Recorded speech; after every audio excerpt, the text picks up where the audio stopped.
HIV প্রতিরোধে prep শুরু করার আগে যা জানা দরকার। প্রেপ কি?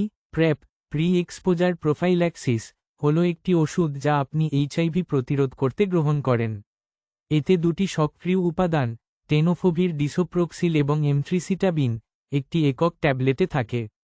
নির্দেশ অনুযায়ী গ্রহণ করলে আপনার শরীরে বংশবৃদ্ধি করতে বাধা দেয়। গবেষণায় দেখা গেছে, সঠিকভাবে গ্রহণ করলে প্রেপ এইচআইভি প্রতিরোধে খুবই কার্যকর।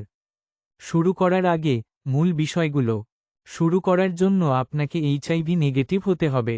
শুরু করার আগে আপনার ডাক্তার একটি পরীক্ষার মাধ্যমে এটি নিশ্চিত করবেন, এবং প্রেপ নেওয়ার সময় নিয়মিতভাবে আবার পরীক্ষা করা হবে। নির্দেশ অনুযায়ী গ্রহণ করলে প্রেপ খুবই কার্যকর। গবেষণায় দেখা গেছে, দৈনিক প্রেপ যৌন মিলনের মাধ্যমে এইচআইভি সংক্রমণের ঝুঁকি ৯৯%-এরও বেশি কমিয়ে দেয়। বিশ্বজুড়ে অল্প কিছু মানুষ প্রেপ নেওয়ার সময়ও এইচআইভিতে আক্রান্ত হয়েছেন। এই বিরল ঘটনাগুলোতে সাধারণত হয় একটি ড্রাগ রেজিস্ট্যান্ট, ওষুধ প্রতিরোধী ধরন জড়িত ছিল, অথবা শরীরে পর্যাপ্ত ওষুধ ছিল না। নির্দেশ অনুযায়ী এটি গ্রহণ করাই এটিকে কার্যকর করে তোলে। প্রেপ শুধুমাত্র এইচআইভি থেকে রক্ষা করে। এটি সিফিলিস, গনোরিয়া বা ক্ল্যামিডিয়ার মতো অন্যান্য যৌনবাহিত সংক্রমণ এসটিআই থেকে রক্ষা করে না। কন্ডোম এসব সংক্রমণের ঝুঁকি কমায়, এবং নিয়মিত এসটিআই পরীক্ষা করা প্রেপ নেওয়ার একটি অংশ। প্রেপ আপনার কিডনিকে প্রভাবিত করতে পারে। খুব কম ক্ষেত্রে কিডনির পরিস্রাবন, ফিল্ট্রেশন ক্ষমতা কিছুটা কমে যেতে পারে। এই প্রভাব সাধারণত সামান্য, এবং প্রেপ বন্ধ করলে তা আবার আগের অবস্থায় ফিরে আসে। যদি আপনার আগে কিডনির সমস্যা থেকে থাকে বা কিডনিকে প্রভাবিত করে এমন অন্য কোনো ওষুধ নিয়ে থাকেন, তাহলে আপনার ডাক্তারকে জানান। আপনার ডাক্তার শুরু করার আগে এবং আপনার নিয়মিত চেক আপে কিডনির কার্যক্ষমতা পরীক্ষা করবেন। হাড়ের ঘনত্বে সামান্য প্রভাব পড়ে। যদি আপনার অস্টিওপোরোসিস, ভঙ্গুর হাড়, অথবা পরিবারে এই দুটির কোনোটির ইতিহাস থাকে, তাহলে আপনার ডাক্তারকে জানান। আপনার ডাক্তার শুরু করার আগে আপনার হেপাটাইটিস বি এর অবস্থা পরীক্ষা করবেন, কারণ প্রেপের ওষুধগুলো হেপাটাইটিস বি এর উপরও কাজ করে। কিছু মানুষের শুরুতে হালকা পেটের সমস্যা হয়, বমি বমি ভাব, পেট ফাঁপা, পাতলা পায়খানা। এটি সাধারণত প্রথম কয়েক সপ্তাহের মধ্যে ঠিক হয়ে যায়। নিয়মিত চেক আপ গুরুত্বপূর্ণ। প্রতি ৩ মাস অন্তর একটি সম্পূর্ণ যৌন স্বাস্থ্য পরীক্ষা এবং আপনার ডাক্তারের সঙ্গে একটি সাক্ষাতের পরিকল্পনা করুন। যে কোনো সময় যদি আপনার এমন কোনো উপসর্গ দেখা দেয় যা আপনাকে উদ্বিগ্ন করে, তাহলে আপনার ডাক্তারের সঙ্গে কথা বলুন। প্রেপ কিভাবে নিতে হয়? আপনি কিভাবে প্রেপ নেবেন তা নির্ভর করে আপনি বেশিরভাগ ক্ষেত্রে কোন ধরনের যৌন মিলন করেন তার উপর, কারণ ওষুধটির বিভিন্ন টিস্যুতে সুরক্ষামূলক মাত্রায় পৌঁছাতে আলাদা আলাদা সময় লাগে।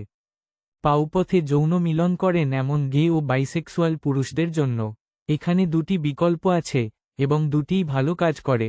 দৈনিক প্রেপ শুরু করা। প্রতিদিন একটি করে ট্যাবলেট নিতে শুরু করুন।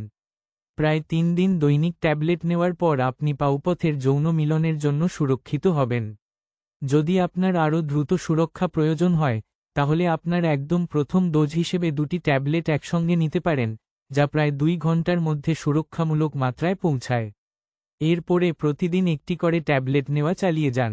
চালিয়ে যাওয়া। প্রতিদিন একটি করে ট্যাবলেট নিন।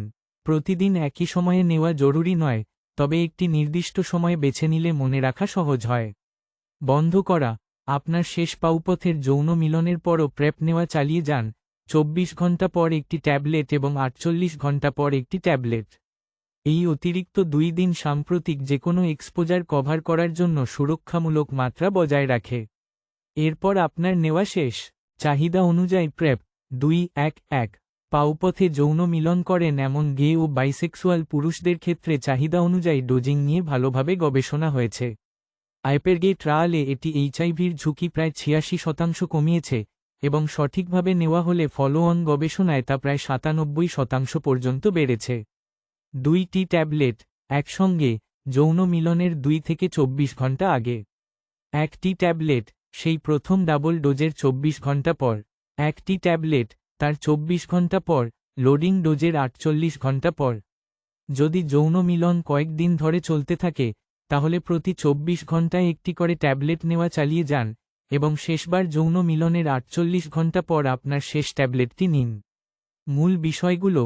চাহিদা অনুযায়ী ডোজিং শুধুমাত্র প্রেপের টেনোফোভির ডিসোপ্রোক্সিল, এমট্রিসিটাবিন, ফর্মের সঙ্গে কাজ করে, ট্রাভাডা এবং এর জেনেরিক ওষুধ।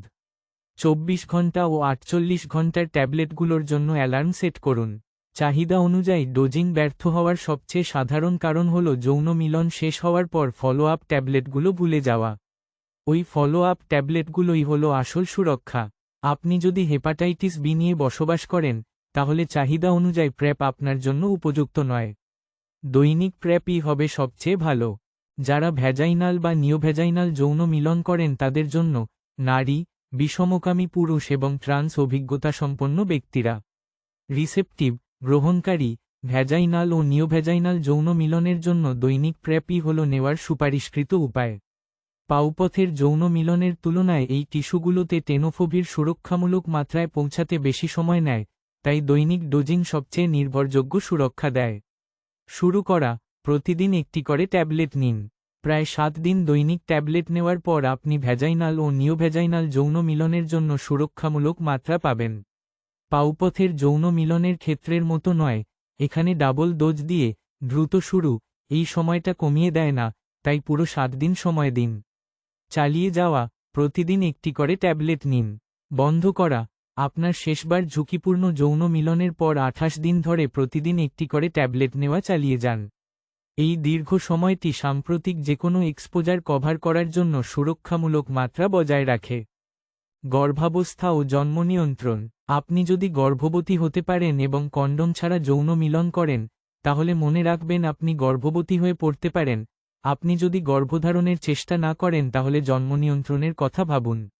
প্রেপের ফর্মটি গর্ভধারণের চেষ্টার সময়, গর্ভাবস্থায় এবং বুকের দুধ খাওয়ানোর সময় চালিয়ে যাওয়ার জন্য উপযুক্ত বলে সুপারিশ করা হয়, এবং বর্তমান নির্দেশিকা অনুযায়ী এটিকে পরিবার শুরু করার পথে কোনো বাধা হিসেবে গণ্য করা হয় না। আপনি যদি গর্ভবতী হন, গর্ভধারণের পরিকল্পনা করছেন, অথবা বুকের দুধ খাওয়ান, তাহলে আপনার ডাক্তারকে জানান।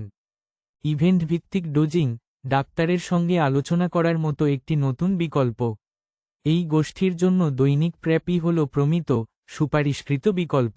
নতুন আন্তর্জাতিক নির্দেশিকা, BSHH, যুক্তরাজ্য, 2025, রিসেপটিভ, গ্রহণকারী, ভ্যাজাইনাল বা নিওভ্যাজাইনাল যৌন মিলন করেন এমন কিছু মানুষের জন্য ইভেন্ট ভিত্তিক ডোজিংকে সমর্থন করে। এটি এখনও সব জায়গায় প্রমিত নয়, তাই নিজে নিজে শুরু না করে আপনার ডাক্তারের সঙ্গে আলোচনা করে পরিকল্পনা করুন। আপনি যদি রিসেপটিভ, গ্রহণকারী পার্টনার হন, তাহলে সমর্থিত সূচি হল 2 এর পর 7, যৌন মিলনের 2 থেকে 24 ঘন্টা আগে 2টি ট্যাবলেট, এরপর শেষবার যৌন মিলনের পর 7 দিন ধরে প্রতিদিন একটি করে ট্যাবলেট। আপনি যদি ইনসার্টিভ, প্রবেশকারী পার্টনার হন, তাহলে সমর্থিত সূচি হল 2-1-1। ইভেন্ট ভিত্তিক ডোজিং শুধুমাত্র ফর্মের সঙ্গে কাজ করে। নিয়মিত চেক আপ, একটি স্বাভাবিক প্রেপ রুটিনের অংশ হিসেবে আপনি প্রতি 3 মাস অন্তর আপনার ডাক্তারের কাছে যাবেন। এটি একটি নতুন প্রেসক্রিপশন, একটি সম্পূর্ণ যৌন স্বাস্থ্য পরীক্ষা এবং একটি কিডনি পরীক্ষার জন্য, এবং এটি যেকোনো পার্শ্ব প্রতিক্রিয়া নিয়ে কথা বলার একটি ভালো সুযোগ। আপনার ডাক্তারের সঙ্গে দেখা করুন। প্রেপ একটি প্রেসক্রিপশন ওষুধ। এটি আপনার জন্য উপযুক্ত কিনা এবং কোন বিকল্পটি আপনার পরিস্থিতির সঙ্গে মানানসই তা জানতে আপনার এলাকার একজন ডাক্তার বা যৌন স্বাস্থ্য ক্লিনিকের সঙ্গে কথা বলুন। যদি আপনার এমন কোনো উপসর্গ দেখা দেয় যা আপনাকে উদ্বিগ্ন করে, যদি আপনার মনে হয় যে সুরক্ষা ছাড়াই আপনি এইচআইভিতে এক্সপোজড হয়ে থাকতে পারেন, অথবা আপনার 3 মাস অন্তর চেক আপের সময় হয়ে থাকলে, একটি অ্যাপয়েন্টমেন্ট নিন। এই তথ্য সাধারণ প্রকৃতির এবং ব্যক্তিগত চিকিৎসা পরামর্শের বিকল্প নয়। প্রেপ একটি প্রেসক্রিপশন ওষুধ। এটি আপনার জন্য উপযুক্ত কিনা সে বিষয়ে আপনার ডাক্তারের সঙ্গে কথা বলুন। Doctor George Forgan Smith, GP.